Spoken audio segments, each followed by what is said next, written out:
Halloween 1992. New Orleans wears its ghosts like jewelry. When socialite Margot Delacroix is found drowned in her own courtyard fountain, a veiled figure carrying an antique lantern haunts the security tapes. Locals whisper about the lantern widow. Miles Harrington doesn't believe in ghosts-only people with motives, but as he digs through perfumed ledgers, vanished women, and a ritual the city pretends is history, he discovers revenge can hide behind a veil, and justice might arrive by candlelight.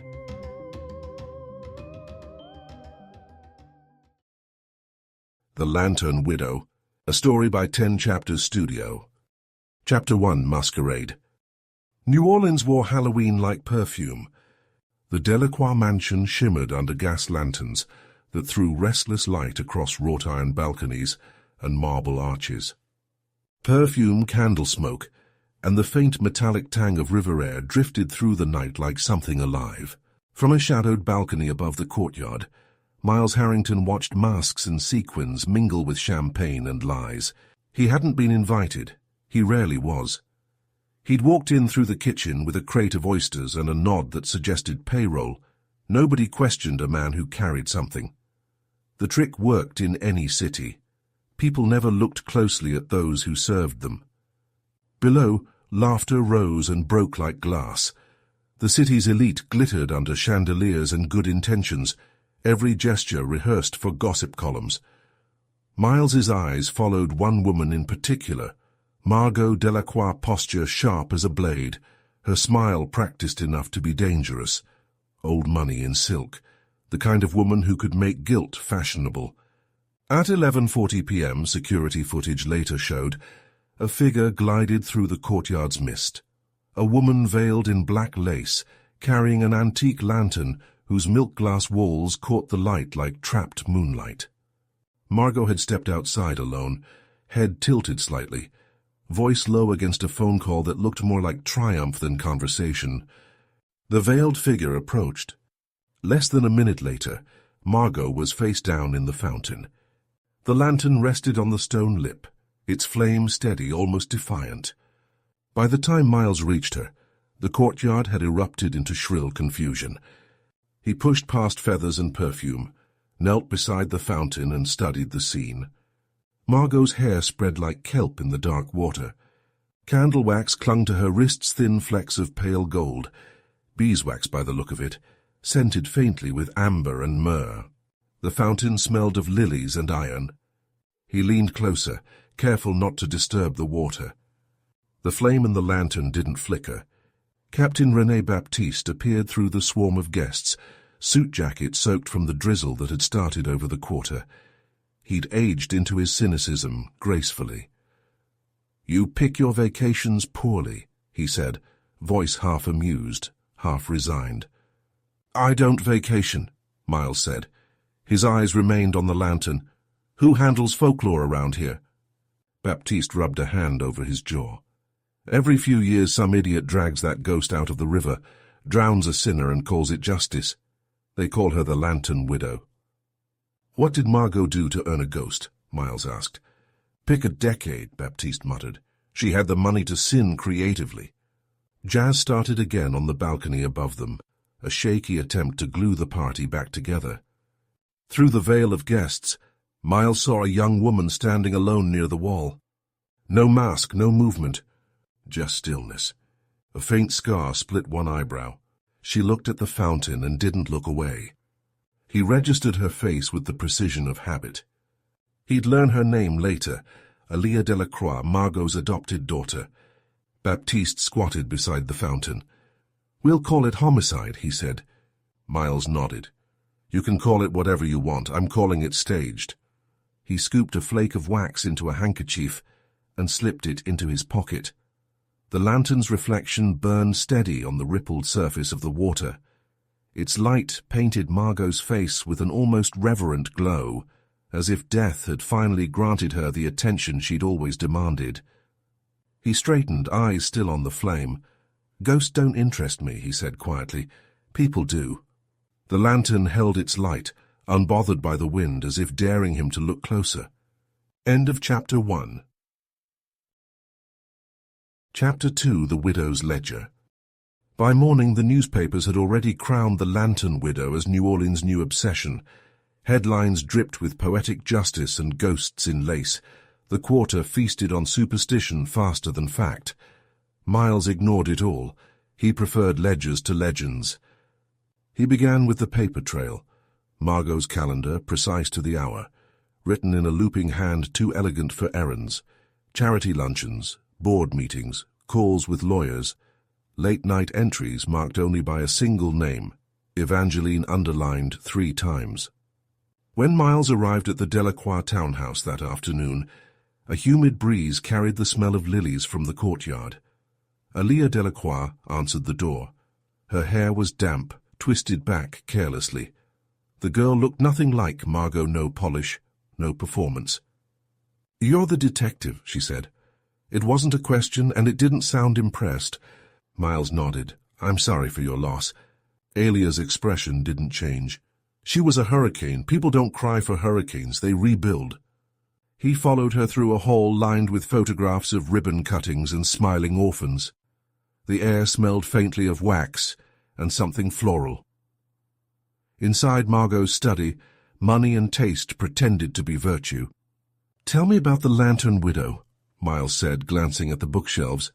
"She's not a ghost," Alia said. "She's a story people use when they want revenge to look romantic. My mother loved romantic things." He moved to the desk. Margot's drawers were organized with surgical precision. Passports, receipts from a Chartres Street perfumer, orders for hand-poured beeswax candles in antique glass. Expensive details for a woman who enjoyed the illusion of history. Miles ran a thumb over the paper and felt the faint stick of wax. "Your mother ordered enough candles to light a cathedral," he said. "She liked to control what burned," Alia replied. The house was quiet, except for the sound of a ceiling fan clicking like a metronome. Miles studied the framed photographs, the mirrored tray of perfumes, the untouched glass of gin on the desk. The scene looked curated like Margot's life, designed for presentation. He checked the security footage again in a small room at the back of the house. The screen showed the same blurred woman in black, veil dragging the ground, the lantern held high as if blessing the night. Her movements were deliberate, rehearsed. About Alia's height, he noted, or a man's height softened by mimicry. Either way, intentional. That evening, he traced Margot's charity records to a private organization with a self-righteous name, the Josephine Society, a so-called historical preservation group. It smelled, even on paper, like hypocrisy polished to a shine. Their minutes were pages of self-approval. Their membership lists a who's who of the city's powerful men and Margot near the top. In the 1979 binder, he found a note written in faded ink. Evangeline Initiative, Heritage Preservation Partnership. The phrase meant nothing and everything. It sat next to a list of donors that included bankers, judges, and police officers, the same men who appeared in half of New Orleans scandals across 2 decades. At the back of the binder, a loose photograph. A masquerade from 1979. Margot, 20 years younger, eyes bright with ambition, stood at the center, surrounded by men holding lanterns like trophies. At the edge of the frame, almost out of focus, a veiled woman turned away from the camera. He tucked the photo back carefully. Whoever the woman was, she'd been erased by framing long before the shutter clicked. Baptiste called from the precinct, his voice roughened by too much coffee and too little sleep. "You'll want to hear this," he said. "Found a missing persons file, Céline Marchand, 22, last seen 1979, near Rampart Street. Candle wax on her hands when they pulled her from Bayou St. John. Case closed as a suicide." Miles rubbed a hand across his jaw. "Suicide with beeswax cuffs?" "Yeah, my thought exactly," Baptiste said. "You want copies?" "Everything you've got," Miles replied. That night, Alia called from a payphone. "She kept a safe behind the mirror in her dressing room," she said. "The code's her wedding date. She used to tell me she'd rather die than be predictable." When he opened it, the safe yawned like confession. Inside cash, a revolver cleaned recently, and a stack of old newspaper clippings, women drowned, wrists bound, faces blurred by time. The earliest was from 1892, the latest from 1990, each marked with a small red dot in the corner. The same symbol was drawn next to Céline Marchand's name. Tucked beneath the stack was a photograph, a small girl holding a lemon, a woman behind her laughing, sunlight on her face. The back read, Aaliyah in an older, elegant hand. Miles brought the photo to the river that night. Aaliyah stood where the bayou bent toward the city lights. He held it out to her. "Your birth mother," he said. She studied it, her thumb brushing the corner like she was afraid it might dissolve. "I remember her hands," she said softly. "They smelled like lemon rind, and she taught me that men who bring candles never mean to light the room." Miles watched her profile against the water, the faint tremor of her breath. The sound of frogs and jazz tangled with the night air. When dusk deepened into full dark, he walked through St. Louis Cemetery No. 1. Between tombs, a woman in black set a lantern down on a stone. Its flame trembled once, then held. She didn't look at him when she spoke. "You're the man who doesn't believe in ghosts," she said. Miles's pulse slowed, steady. "I believe in people," he said. "That's crueler," she murmured, and slipped away into the fog. The lantern flame glowed faintly in the distance, a small wound of light in the dark. End of Chapter 2. Chapter 3, Club Josephine. The Josephine Society headquarters sat on a corner like a sermon carved in stone columns, carved fruit, and a fanlight pretending virtue could be built. Inside, the air was museum cool and smelled faintly of lemon oil and denial. Portraits lined the walls, men with shoulders shaped by entitlement, and women lacquered in paint and satin. Margot Delacroix hung near the front, younger, pleased with her own legacy. A woman in pearls greeted him with the ease of someone who'd married her money twice. "You must be with the city," she said. "With justice," Miles replied. "How dreadful," she sighed. "Margot did so much for New Orleans." "Charity's a complicated hobby," he said. Her smile faltered. "If you'll sign in, I'll have our archivist assist." The archivist, thin, polite, forgettable, led him to the library. Cabinets gleamed under green lamps. "Minutes, membership lists, event programs," the man said proudly. "I'll read until I stop being proud," Miles answered. He started with the 1970s. The minutes were a litany of self-congratulation. Heritage dinners, benevolent balls, scholarships funded by men laundering reputation through generosity. Absences screamed louder than names. In the 1979 binder, elegant script caught his eye. Evangeline Initiative, Heritage Preservation Partnership. A subcommittee of bankers, judges, and a university dean who'd long since lost his ethics. Margot appeared as liaison. "Evangeline again," Miles murmured. "Boat woman or shield?" At the back, a misplaced photo, a masquerade. Margot, 20 years younger, stood amid men grinning like schoolboys. Lanterns glowed in their hands. On the edge, almost cropped out, a veiled woman faced away, as if already leaving. He closed the binder. A pattern emerged. Josephine's heritage projects always circled the same poor neighborhoods, pushing people out under the banner of preservation. Margot's brand of philanthropy had left its mark like perfume, expensive, lingering, and suffocating. "Find what you needed?" the archivist asked. "Pieces," Miles said, and left him to his dust. The woman in pearls reappeared near the door. "Such a legacy," she said. "This lantern widow talk is vulgar." "What's vulgar is usually honest," Miles said. Her smile cracked, then resealed. "You should speak to our legal counsel," she said, meaning stop digging. He stepped into the heat. The quarter buzzed with gossip and brass. On the steps he called Baptiste. "You ever look into Josephine for 1979? "We sniffed," Baptiste said. "Got a nose full of donors." "Céline Marchand wasn't a suicide," Miles told him. "They closed a story to protect a ritual. I'll see what got lost on purpose." Miles headed toward Chartres Street, weaving through tourists and trumpet noise. The perfumer's shop looked like memory bottled. The woman behind the counter recognized Margot's name instantly.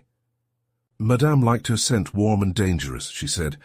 Amber, bay rum, myrrh, and her candles beeswax in antique glass with bubbles. Beeswax remembers hands. What did hers want? To be forgiven for sins she enjoyed. Outside, Miles opened his notebook. At the center, he wrote Josephine, branching lines to LaSalle, judges, a police lieutenant, Margot, and Evangeline. At the edge, Céline Marchand, Inez Boudreau. 2 women drowned, years apart, same signature.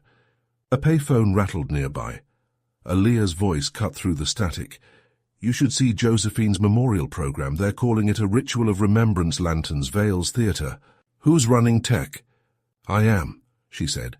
Someone needs to control the lights for once. Don't let yourself become their prop, he said.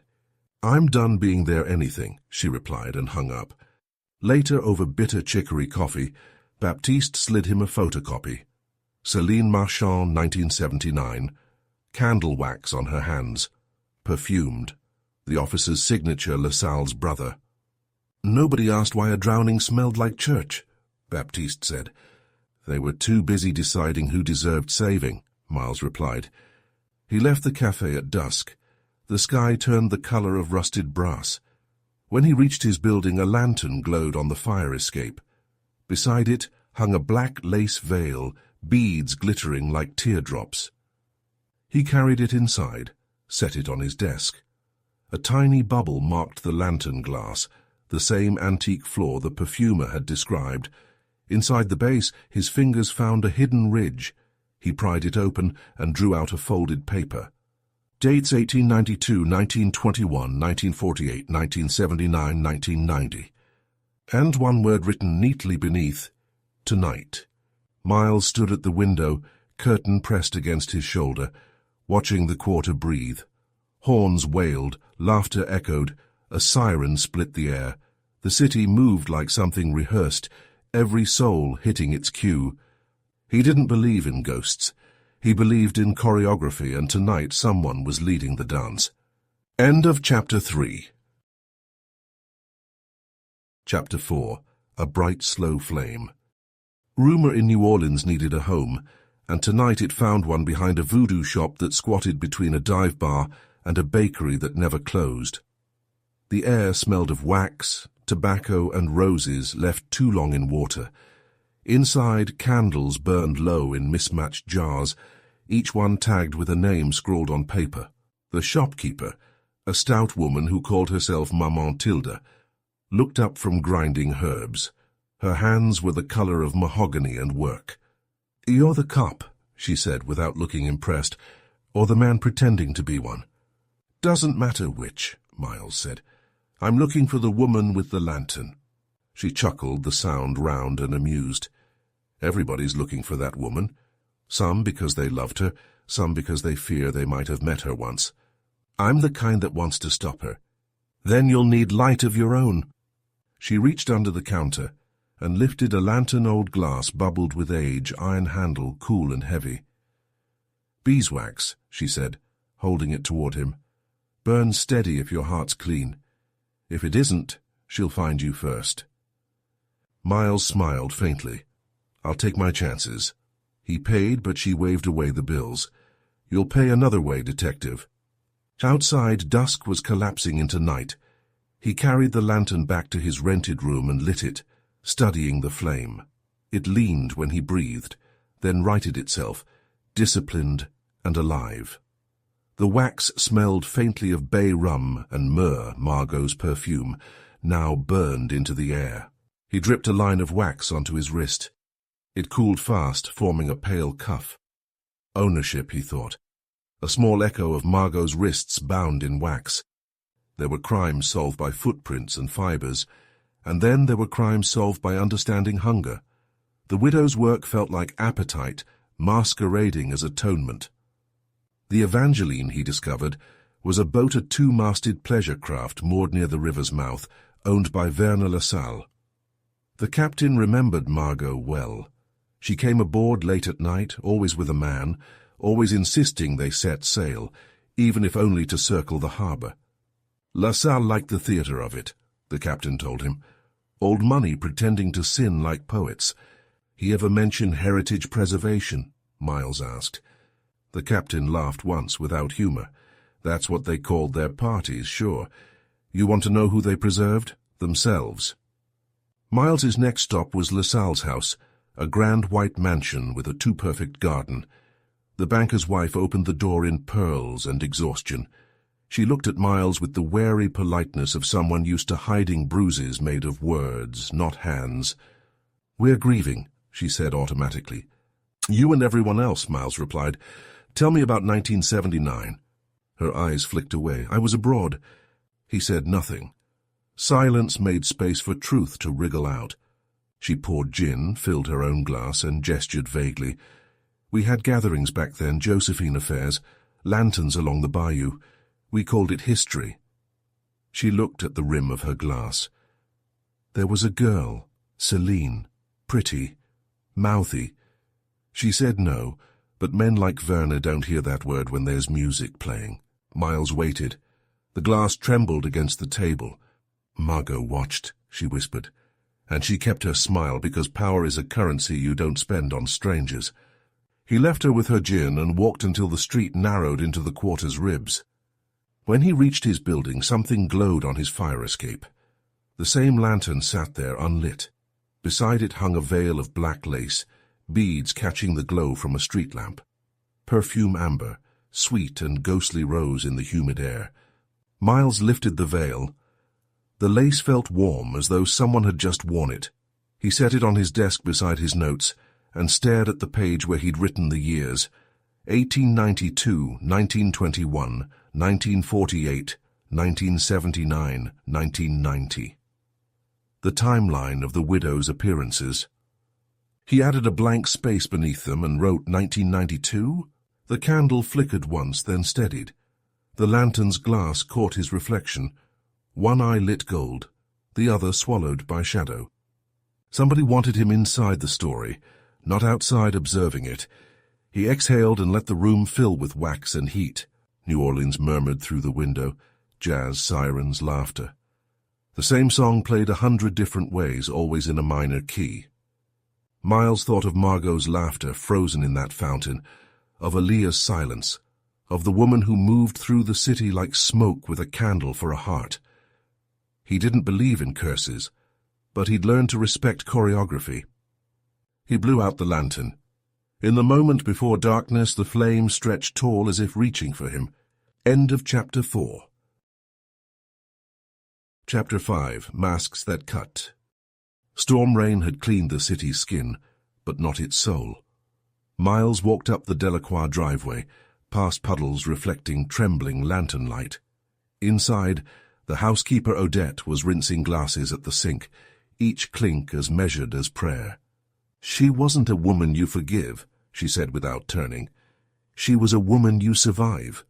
Upstairs, Aaliyah sat cross-legged on the floor, surrounded by Margot's dresses like fallen ghosts. The revolver from the safe lay beside her, heavy and oiled. "I didn't kill her," she said before he could ask. "But I wanted to." "I'd be more worried if you hadn't," Miles said. She met his eyes unflinching. "You ever wonder if forgiveness is just another word for surrender? Only when people use it to keep their hands clean."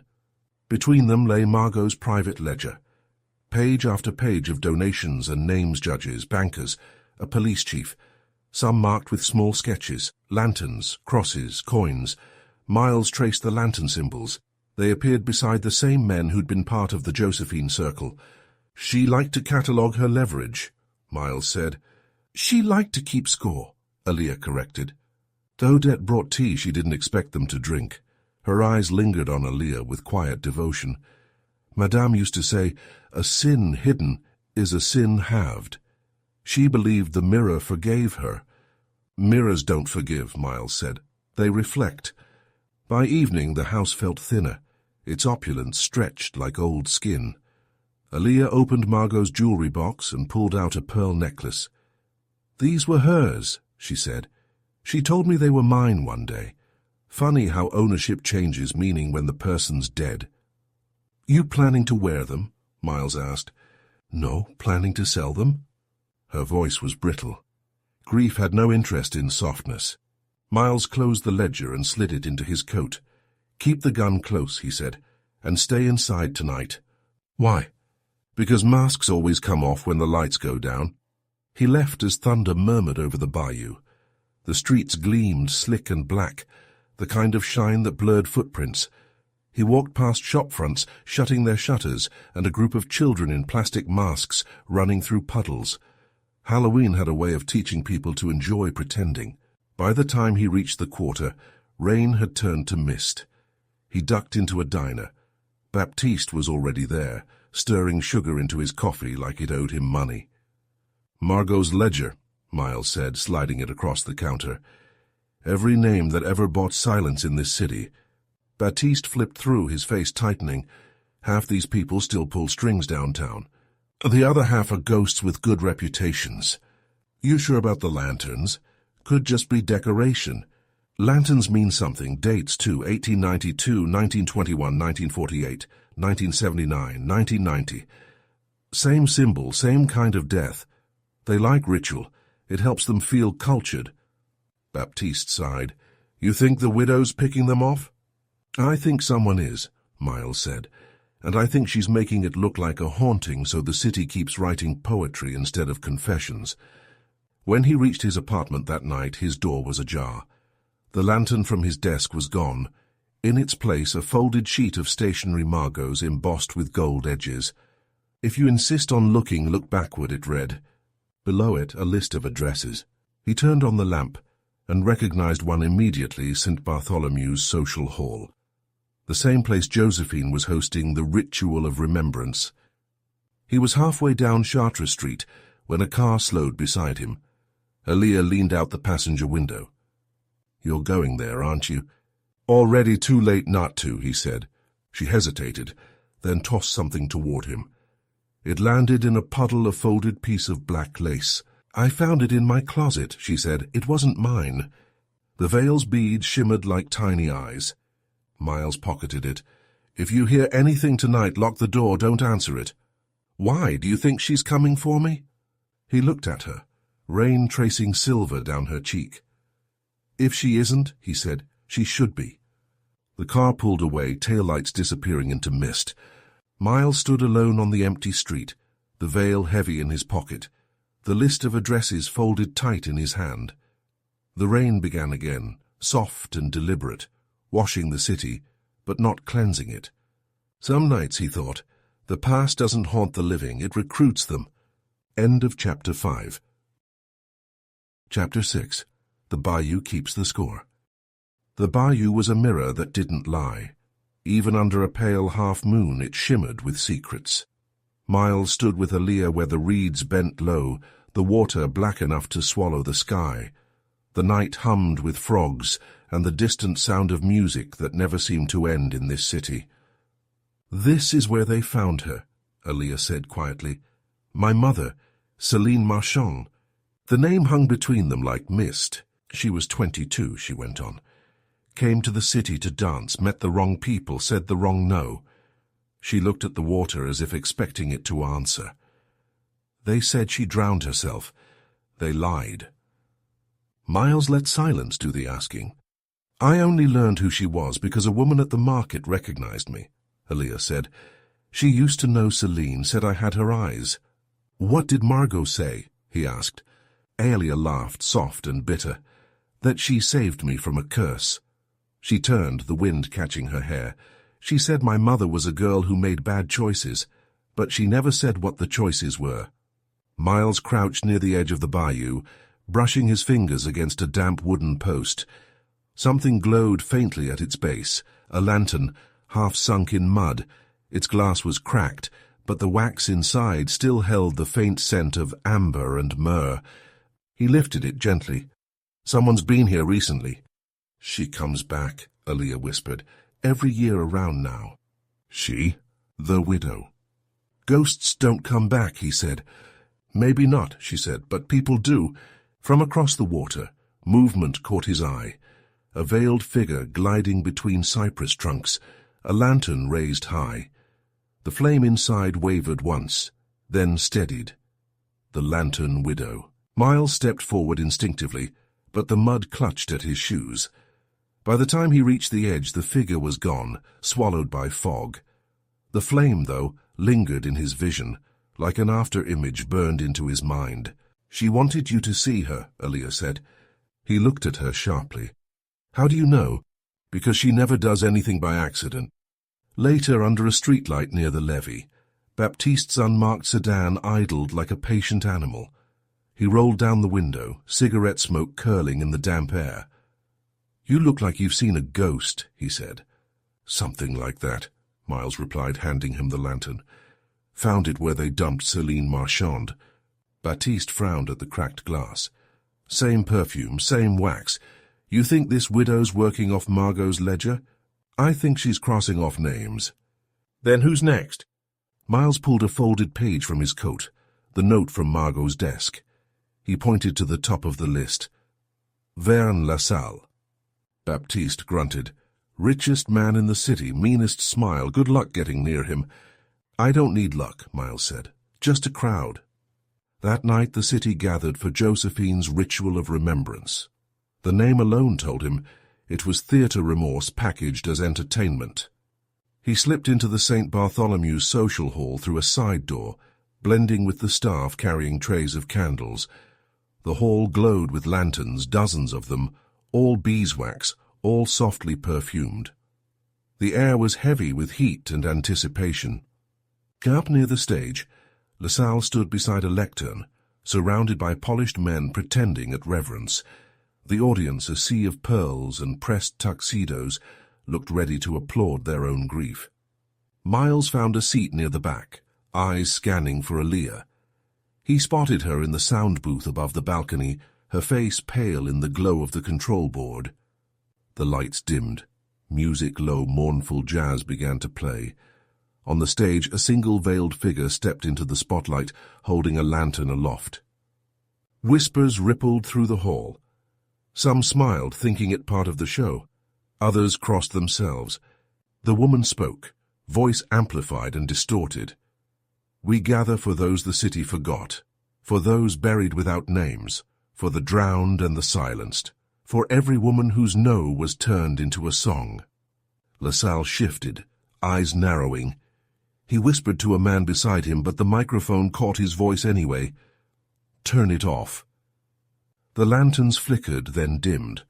On the giant screen behind the stage, images appeared, grainy photos of men at masquerades, faces half hidden. Margot among them. Lassalle. Others. The audience gasped as the images changed to black and white police photos. Drowned women. Wrists bound with wax. Miles's pulse ticked in his throat. He looked up toward the booth. Aaliyah wasn't moving. She watched the stage with something between horror and relief. The woman below lifted her veil just for an instant, and the crowd screamed. Miles didn't see her face clearly, but he saw the pale streak of scar above her eyebrow. "Aaliyah!" Before he could move, the lights exploded into brightness. The figure was gone, leaving the lantern burning in the center of the stage. Baptiste's voice barked through his radio. "Harrington, you seeing this?" "I'm seeing it," Miles said. The flame burned steady, defiant, refusing to die. End of Chapter 6. Chapter 7. Evangeline. The Mississippi rolled under the pale dawn like a muscle flexing in its sleep. Miles stood at the dock, watching the Evangeline, a two-masted pleasure yacht, sway against the current. Its hull was white, its brass polished to vanity. He'd seen crime scenes that felt less staged. He flashed a borrowed badge at the guard, mumbled something about insurance, and climbed aboard. The deck smelled of cedar, rum, and money.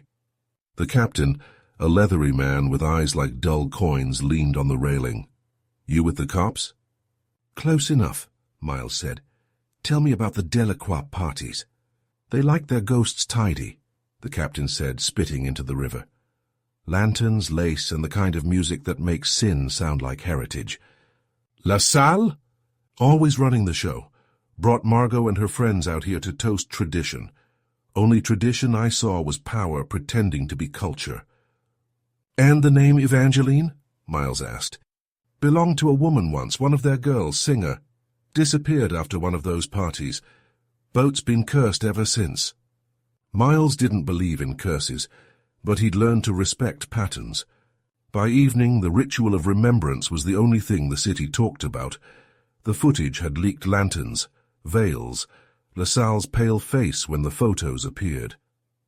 Miles played the tape again in his room, studying every movement. The widow's walk was calm, almost tender, a practiced performance. Aaliyah hadn't been seen since that night. He called Baptiste, who answered on the third ring, sounding older. She vanished after the show, Baptiste said. Housekeeper says she packed a bag. She's not running, Miles said. She's finishing something.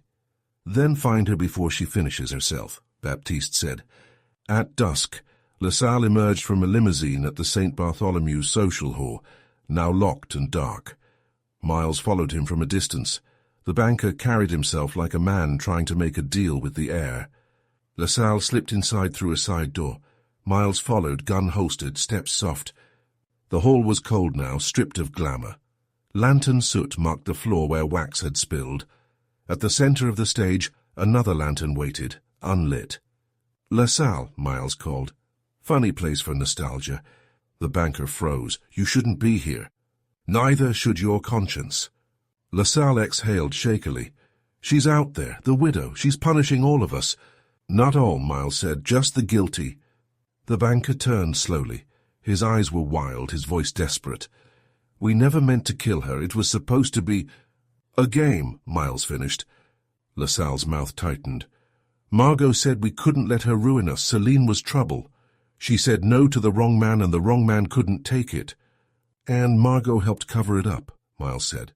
She made it elegant, LaSalle muttered. A drowning wrapped in lace. A sound crept through the hall, a faint click, the strike of a match. A glow flared in the darkness.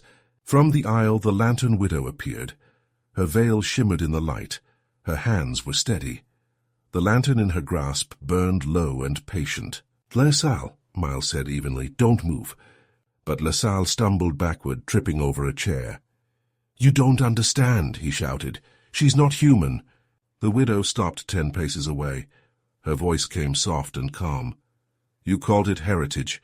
I call it remembering. She reached up and lifted her veil.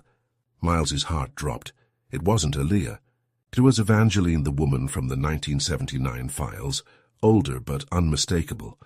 Margot thought she killed me, she said. She was wrong. LaSalle froze, disbelief washing over him. You... She hurled the lantern. It shattered at his feet, flames licking up the spilled wax. Miles lunged forward, grabbing the banker and shoving him to the floor as the fire flared bright and fast. When the smoke thinned, Evangeline was gone. Only the echo of her heels remained, fading into the street. Outside, sirens cut through the humid night. Baptiste arrived minutes later, coughing against the smoke. You good? I've had worse welcomes, Miles said. LaSalle? Singed but alive, Miles said, which is more than he deserves. And the widow? Miles looked toward the river, where fog was already reclaiming the streets. She's not done yet, he said. She's passing the flame. Back in his room, Miles found another note slipped under the door. A single line written in careful script. The dead only rest when the living stop pretending. He stared at it a long time. Then he folded it once, slid it into his pocket, and blew out the lantern on his desk. Outside, New Orleans kept burning quietly, one secret at a time. End of Chapter 7. Chapter 8. The Girl and the Ghost. Halloween night fell heavy and warm, the air thick with brass and bourbon. The city smelled of rain and candle smoke, its music bleeding from every doorway. Miles walked the narrow streets with his collar up, the fog curling like breath around him. New Orleans had always been good at disguises, but tonight it wore its ghosts honestly. Baptiste's voice cracked through the radio in his pocket. LaSalle's gone off the radar, he said. His car's missing, and someone saw him near St. Louis Cemetery. Running toward the ghosts, Miles muttered. Not smart. He's not alone, Baptiste added. Somebody in black was seen with him, lantern in hand. Miles stopped mid-step. The widow, or her understudy, Baptiste said grimly. The cemetery was a labyrinth of white tombs and angel statues, stained by years of rain. Miles moved slowly, flashlight cutting thin lines through the fog. Somewhere ahead, voices tangled with the wind. "La Salle," a woman's voice called, calm, controlled. "You don't have to run, you only have to listen." Miles crept forward until he saw them. La Salle standing before an old family vault, his hands shaking, and the lantern widow approaching, veil trailing through the dust. The lantern's light pulsed faintly, turning the marble gold. "How you think killing me fixes anything?" La Salle barked. "It doesn't fix," she said. "It balances." The lantern light reached her face as she lifted her veil, and Miles froze. It was Aaliyah. Her expression was calm, almost tender. "You don't even remember her name, do you?" she asked. La Salle swallowed. "Celine," she said. "No, she made it ugly." "She made it true," Aaliyah said. Miles stepped forward. "Aaliyah," he called softly, "you don't have to do this." She didn't turn. "I do, Miles. Someone has to. The city buries women like her every year and calls it progress." La Salle lunged suddenly, desperate and graceless. Aaliyah swung the lantern up like a weapon. It connected with his temple, glass shattering, wax spilling onto his shoulder in a molten streak. The banker screamed and stumbled backward into the tomb, clutching his face. Miles caught Aaliyah's wrist. "Enough," he said. "He deserves worse."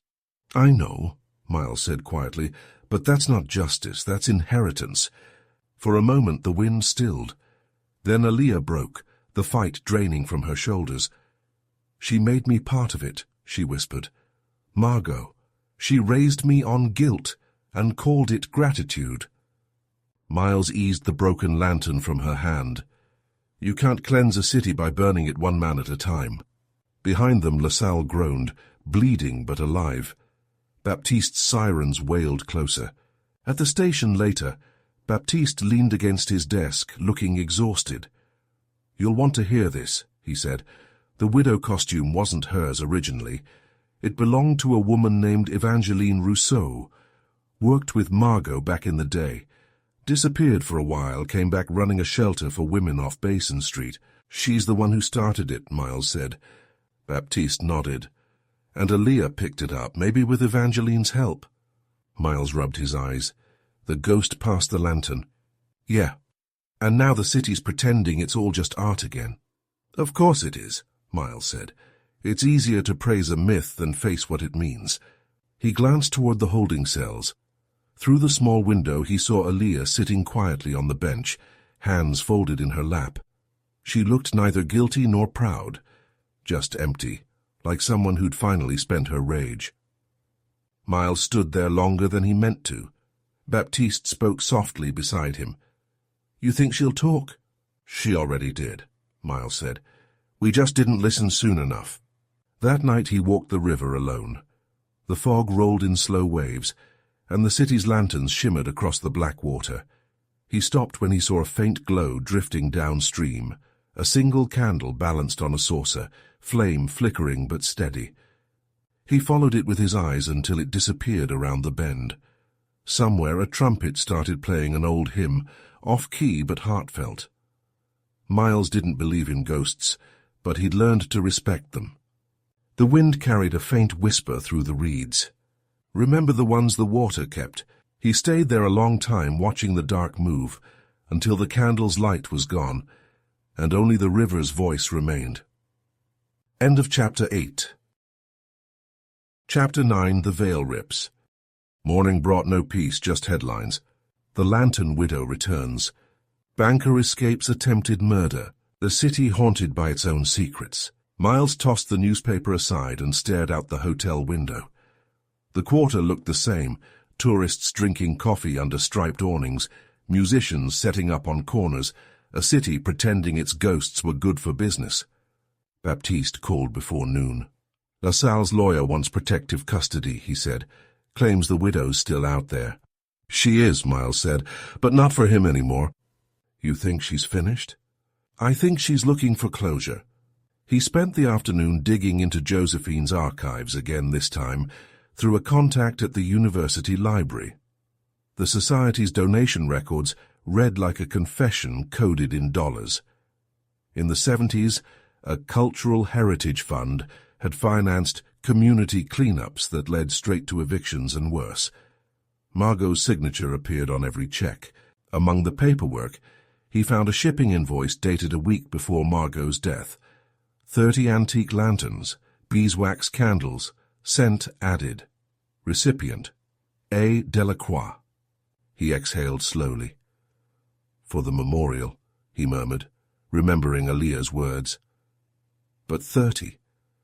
That was a statement, not a ceremony. He called Mamontilda, the voodoo shop owner. She answered like she'd been expecting him. "Are you still chasing light in all the wrong places?" she asked. "Trying to see who's holding the flame," Miles said.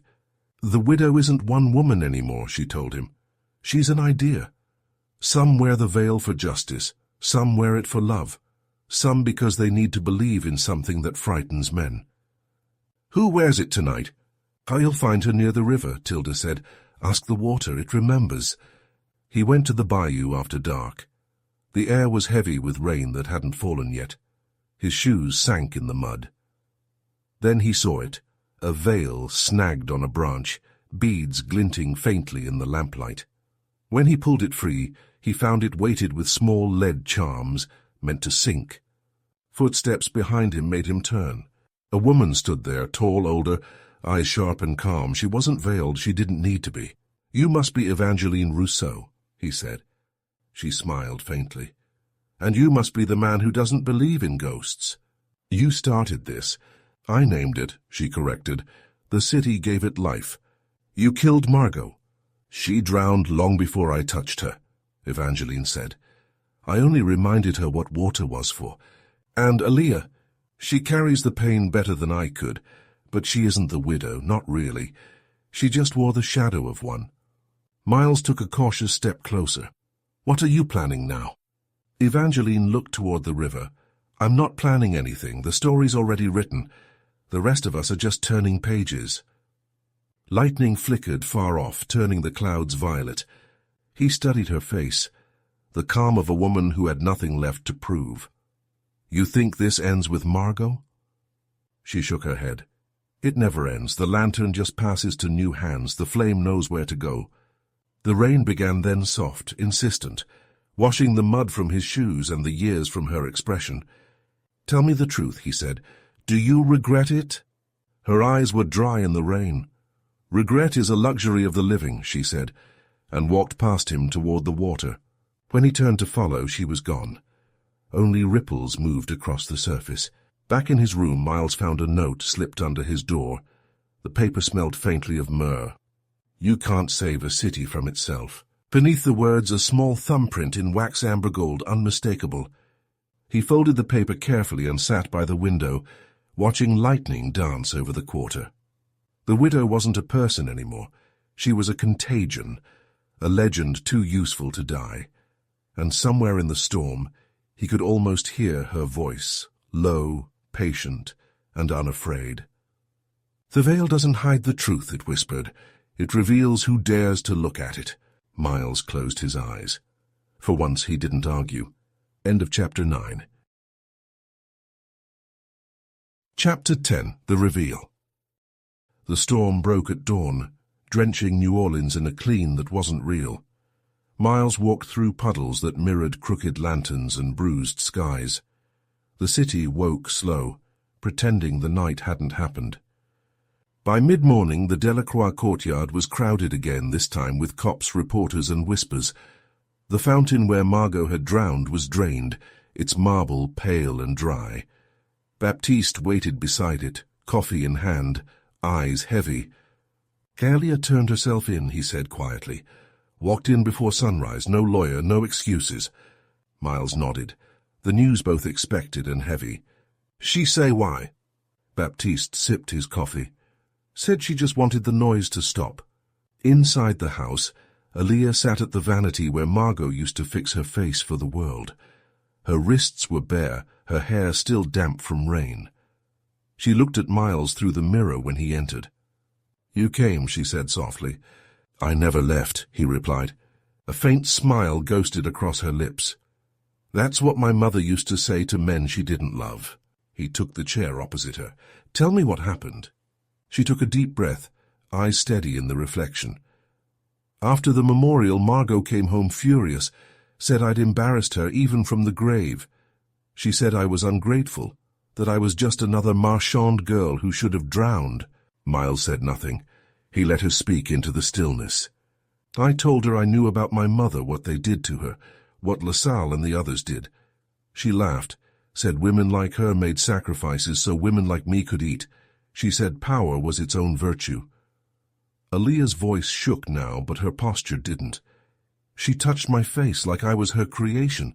I pushed her, she slipped, hit the fountain's edge." "She was alive when you found her?" Miles asked. "Yes," laughing.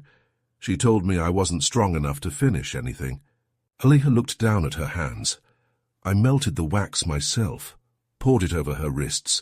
I wanted them to see what she'd done to others. I lit the lantern so they'd look." Miles studied her, the girl who had grown up in a house of ghosts. "You didn't plan to kill her," he said. She shook her head, "But I didn't stop it either." Baptiste appeared at the door. "We have to take her in." Aaliyah rose calmly, turning once to Miles. "Tell them whatever story helps them sleep," she said. Outside, the rain had stopped. Reporters called questions. Flashbulbs sparked like gunfire. Aaliyah didn't flinch. Baptiste guided her into the cruiser, his expression unreadable. When they drove away, the courtyard emptied slowly. Miles stayed behind. He walked to the fountain, now filled only with the sound of distant traffic. On its edge sat the final lantern, the one Evangeline had left. Its glass was cracked, but its flame burned perfectly still. He picked it up, feeling the warmth in his palm. The light painted his reflection across the waterless basin, two versions of the same man, one watching, one vanishing. He thought of Evangeline, her calm resignation, of Aaliyah carrying her mother's name like a wound, of Céline Marchand, whose voice had been stolen and rewritten as myth. The papers would make it a tragedy. The city would make it folklore. But Miles knew better. The widow had never been a ghost. She'd been every woman the city refused to hear until silence demanded a body count. Baptiste returned, coat collar up against the drizzle. "You staying for the paperwork?" he asked. "Later," Miles said. "You think it's over?" He looked at the lantern's steady flame. "Things like this don't end, they just change their handwriting." Baptiste sighed, half a laugh buried in it. "You're too poetic for this job." "Someone has to be," Miles said. He walked down to the bayou as dusk returned. The water was high again, swollen and restless. He placed the lantern on a half-submerged log and watched its reflection shimmer. For a moment, he saw shapes in the light faces, maybe, or memories pretending to be them. Then the flame caught a gust and flickered out, leaving only the faint smell of wax and myrrh. The wind carried a single line across the water, soft and certain, a voice he could almost believe in. "Justice is only quiet when it's finished." Miles stood until the lantern sank, and the bayou swallowed the last hint of light. Then he turned, coat brushing rain, and walked back into the noise of the living. End of chapter and end of story. Please like and subscribe to support our channel, and to listen to more murder mysteries and investigative stories.